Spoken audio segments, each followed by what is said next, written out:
संभाजीराजे मागील 8 दिवसांपासून अज्ञातवासात होते आणि त्यानंतर ते माध्यमांसमोर आज आलेले आहेत। मात्र संभाजीराजेंनी अज्ञातवासावरती एकही भाष्य केलेलं नाही, त्यांनी मौन बाळगलेलं आहे। त्यामुळे आता राजकीय वर्तुळात चर्चांना उधाण आलेलं आहे। पत्रकारांच्या प्रश्नावर उत्तर देणं राजेंनी टाळलेलं आहे।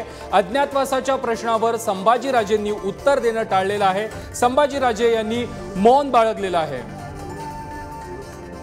2 तारखेपासून कार्यक्रम सार्वजनिक कार्यक्रमामध्ये तुम्ही नव्हता, आता समोर आलाय। ताजे 2 तारखेपासून कार्यक्रम सार्वजनिक कार्यक्रमामध्ये तुम्ही नव्हता, आता समोर आलाय। मुख्यमंत्री असा उल्लेख पोस्टरवर नाही, माझं कार्यक्षेत्र हे पूर्ण महाराष्ट्र आहे। पूर्ण महाराष्ट्र मी पिंजून काढत आहे, आज नाही 10-15 वर्षापासून काढत आहे। आता महाराष्ट्राच्या पलीकडे देशात कसं जाता येईल ह्याच्याकडे माझं लक्ष आहे। या संदर्भात अधिक माहिती देत आहेत आमचे प्रतिनिधी शेखर पाटील। शेखर, तब्बल 8 दिवसांनंतर संभाजीराजे आज माध्यमांसमोर आलेले आहेत।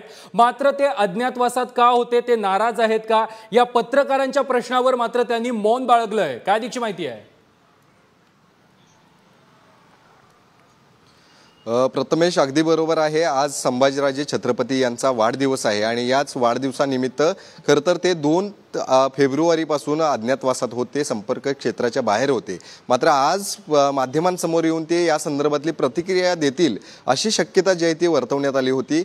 त्या संदर्भातला प्रश्न देखील माध्यमांनी विचारला, मात्र या प्रश्नाला संभाजीराजे यांनी उत्तर देणं टाळल्याचं पाहायला मिळालं। खरं तर दुसरा देखील प्रश्न विचारला या ठिकाणी। अनेक कार्यकर्ते त्यांना वाढदिवसाला शुभेच्छा देण्यासाठी भावी मुख्यमंत्री अशा पद्धतीचे पोस्टर लावून कोल्हापुरात दाखल झालेले आहेत आणि त्यावर विचारणा केल्यानंतर आता आपण महाराष्ट्रातल्या अनेक ठिकाणी आपण यापूर्वी भेटलेलो आहे, आजपर्यंत महाराष्ट्र पिंजून काढलेला आहे। मात्र आता माझं लक्ष देशात कशा पद्धतीने जाता येईल असं असल्याचं देखील त्यांनी या ठिकाणी म्हटले। त्यामुळे नक्कीच एकीकडे त्यांच्या अज्ञातवासावरती सस्पेन्स जो आहे तो अद्यापही कायम आहे। सायंकाळी स्वराज्य केसरी कुस्ती स्पर्धेच्या स्पर्धा देखील आहेत, या स्पर्धेच्या ठिकाणी ते या संदर्भात काय भाष्य करणार का हे देखील पाहणं गरजेचं आहे। मात्र अद्यापही त्यांनी ही प्रतिक्रिया जी आहे ती टाळणं या ठिकाणी पसंत केलेलं आहे। मात्र दुसरीकडे आपण पाहिलं तर संभाजीराजे यांचे वडील शाहू छत्रपती महाराज यांच्या देखील उमेदवारीवरून कोल्हापूरमध्ये आता चर्चा सुरू आहे। संभाजीराजे यांनी 2 फेब्रुवारी नंतर 3 फेब्रुवारी पासून खरं तर कोल्हापूर जिल्ह्यातल्या लोकसभा मतदारसंघाचा खरं तर आढावा घेणार होते,